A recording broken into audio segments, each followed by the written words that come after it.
है यूरोप को। अब आप पूछेंगे इंडिया में कौन सा तेल सप्लाई किया जा रहा है, मतलब ऐसा हो रहा है क्या कि टैंकर पहले आता है, टैंकर आते ही हाँ भाई यहां पे मत रुके वहां चला जा, नहीं नहीं नहीं नहीं, यूरोप वालों ने थोड़ा समझदारी दिखाई है। क्या, अब वो कह रहे हैं हम तो रिफाइन ऑयल खरीदते हैं इंडिया से। रिफाइन, जी हां, इंडिया क्रूड ऑयल को पहले साफ करता है, उसे क्लीन फॉर्मेट में यूरोप में भेजा जाता है। जैसे आपको मैं बताता हूं, क्योंकि असल मायने में क्या है इंडिया के अंदर मेरे प्यारे साथियों, ये देखिए जैसे अपने इंडिया में टाटा बिरला अंबानी जैसे लोग हैं ना, ऐसे ये टर्की का कोई अंबानी है, उसका कहना यह है कि यूरोप का reliance on Indian oil product have grown since Russia ban really means that Europe reliance on Russian oil continues, but instead of buying it directly we now have a middleman। मतलब Europe अभी भी रूस से तेल खरीद रहा है, बस इस बार वो डायरेक्ट ना खरीद करके एक मिडिलमैन की आवश्यकता के थ्रू खरीद रहा है। अब आपके दिमाग में सवाल बनेगा, यूरोप की स्थिति ऐसी क्यों बनी सर, उसने अपनी इतनी घनघोर बेइज्जती कैसे कराई, और दूसरा सवाल ये कि इंडिया रिफाइन करके तेल कैसे दे पाएगा। तो दोनों आंसरों को जान लीजिए। पहले तो यही जान लीजिए कि इंडिया के रिफाइन तेल पर इतना इनको विश्वास क्यों है, कहीं और पर क्यों नहीं है। तो ये समझिए, दुनिया की सबसे बड़ी रिफाइनरी यानी तेल को साफ करने की जो मशीनरी है वो इंडिया में ही लगी हुई है, और वो इन रिलायंस वालों की ही है, मतलब अंबानी फैमिली की ही है, जामनगर रिफाइनरी। जो जामनगर रिफाइनरी है वो दुनिया की सबसे बड़ी रिफाइनरी है जो ऑयल को साफ या परिष्कृत करने के लिए जानी जाती है, क्रूड ऑयल को क्लीन ऑयल में बदलने के लिए जानी जाती है। तो नंबर एक बात तो यह है कि जब सबसे बड़ी रिफाइनरी हमारे यहां लगी है तो बड़ी मात्रा में ऑयल रिफाइन होकर के हम लोग प्रोड्यूस करके दूसरे प्रोडक्ट के रूप में भेज पा रहे हैं। नंबर एक बात। नंबर दूसरी बात, यूरोप ने अपनी बेइज्जती क्यों कराई भाई? या तो तुम पहले ही कह देते, इसको हमारे यहां थूक के चाटना कहते हैं। कैसे? तुम पहले तो या तो इतना एरोगेंस ना दिखाते कि जा सनम जा, आपने पहले तो रशिया को भगा दिया कि हम तेरे से तेल नहीं खरीदेंगे, और अब क्या कर रहे हो?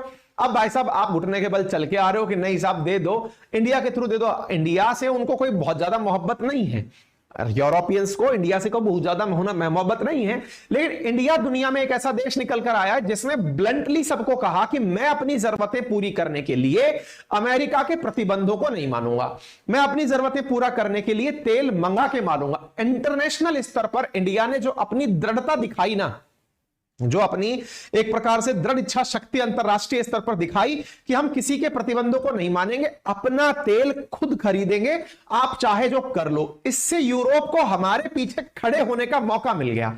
जैसे ये बिल्कुल वैसे हो रहा है, ये अमेरिका को ना टीज दिखाने जैसा है। यूरोप कहेगा अमेरिका वालों से, सर देखो हमने आपकी बात मान ली थी, आपने कहा था कि रूस से तेल नहीं खरीदो, हम नहीं खरीदते, हम तो इंडिया से खरीदते हैं, इंडिया को आप बेचने से रोक नहीं सकते क्योंकि वो तो रिफाइन ऑयल बेच रहा है।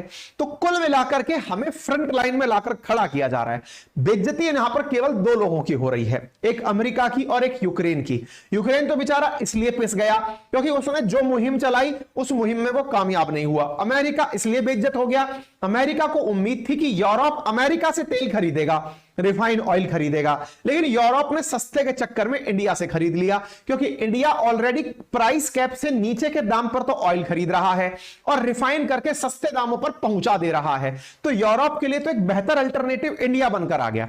अब तीसरा कारण समझते हैं कि साहब ऐसा क्या हुआ कि यूरोप वालों की इतनी घनघोर बेइज्जती होने के लिए ये इंडिया पर रिलाय कर गए, ऐसा क्या था? तो इसके पीछे बड़ा कारण है साहब, एक रिपोर्ट आई जिसमें यह पता चला कि दुनिया में जो देश अभी फेल होने वाले हैं, यानी कि जिनके यहां रिसेशन मंदी आने वाली है, उनमें यूरोप के अधिकांश देश शामिल हैं, आर्थिक मंदी के शिकार जो होने वाले हैं। क्यों?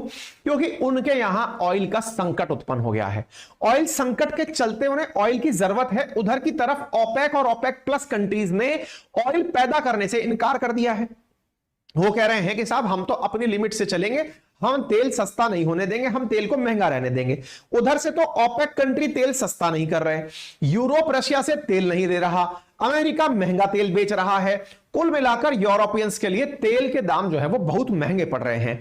इस स्थिति के कारण यहां पर बड़ी मात्रा में प्रोटेस्ट यूरोप में देखने को मिले वर्ष 2022 में, क्योंकि फ्यूल का संकट रहा। फ्यूल के संकट के कारण आप यहां पर देख सकते हैं, as Europe quit Russian gas, half of France nuclear plant are offline.